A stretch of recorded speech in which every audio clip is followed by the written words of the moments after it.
పాపం దాంట్లోనే కొంతమంది మంత్రులకి ఏమో యావరేజ్ అంటే తెలియక రోజుకి 8 గంటలు ఉంటాయో తెలియక అవమానంగా మాట్లాడినరు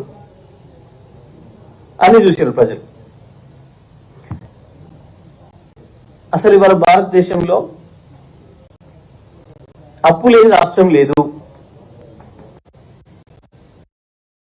భారతదేశంలో అప్పు లేని రాష్ట్రం లేదు. ఒకప్పుడు అందరికీ తెలుసు. విద్యుత్ సంస్థలు కూడా అప్పు లేని విద్యుత్ సంస్థలు లేవు, లాభాలు ఉన్న విద్యుత్ సంస్థలు లేవు భారతదేశం మొత్తంలో. రాజస్థాన్, వీళ్ళు నిన్న మొన్న దాకా వెళ్ళిన రాజస్థాన్ లో 89,000 కోట్ల నష్టాలు ఉన్నాయి విద్యుత్ సంస్థలకి. అప్పు 53,000 కోట్ల అప్పు ఉంది.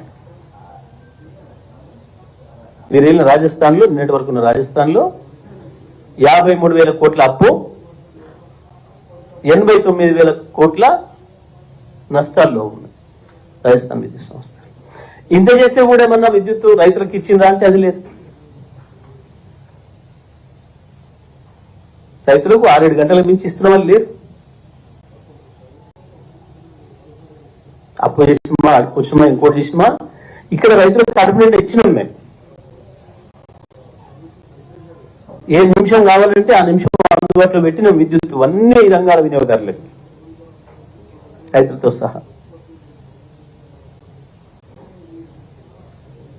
అట్లా కూడా అబద్ధాలు మాట్లాడారు, ప్రజల ముందర నవల పాలైనరు. దేనికి ఇదంతా? చేతగాక, ప్రభుత్వాన్ని నడపడం రాక, అడ్డగోలుగా అవమాలిన హామీలు ఇచ్చి ప్రజల ముందు దోషులుగా నిలబడతామనే భయంతో తప్పించుకోవడానికి అబద్ధాలు పదే పదే పదే పదే మాట్లాడుతున్నారు. బట్టి గారు, మీ దగ్గర ఉన్నాయి కదా ఇప్పుడు అధికారులుగా, తెప్పించుకోండి. నేను చెప్పిన లెక్కలు అబద్ధం అయితే మీరు వెళ్ళిన రాజస్థాన్, మీరు వెళ్ళిన ఛత్తీస్గఢ్,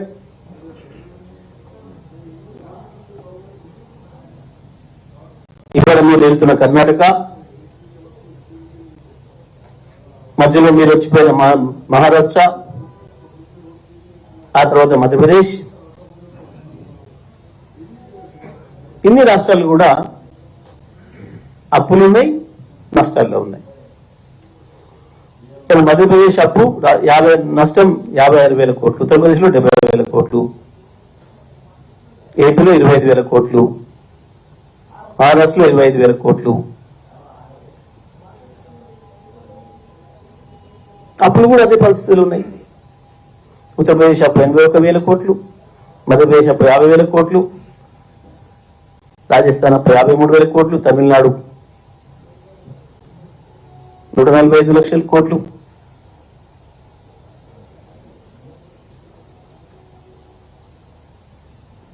ఇన్ని ఉన్నాయి. అయినా మళ్ళీ ఏదో పదే పదే పదే పదే అబద్ధాలు చెప్పి తప్పించుకుందాం ప్రజల నుంచి. ఏమిటి ఇదంతా? 24 గంటల విద్యుత్తును ప్రజలకు ఇవ్వటం రాక, మేనేజ్మెంట్ తెలియక తప్పించుకునే ప్రయత్నం. తప్పించుకోలేరు ప్రజల నుంచి. ఇవాళ పోయి అదేదో మాట్లాడండు, sub critical, super critical technology గురించి. భారతదేశంలో ఇవాళ అన్ని రాష్ట్రాలలో ఇంకా సబ్ క్రిటికల్ టెక్నాలజీతో నడుస్తున్న విద్యుత్ యూనిట్లు ఉన్నాయి. ఇంకా కూడా నిర్మాణంలో ఉన్నాయి కొన్ని. దాదాపు 16 రాష్ట్రాలలో ఇంకా ఈ సబ్ క్రిటికల్ టెక్నాలజీతో నడుస్తున్న ప్రాజెక్టులు ఉన్నాయి. దాదాపుగా 39 ప్రాజెక్టులు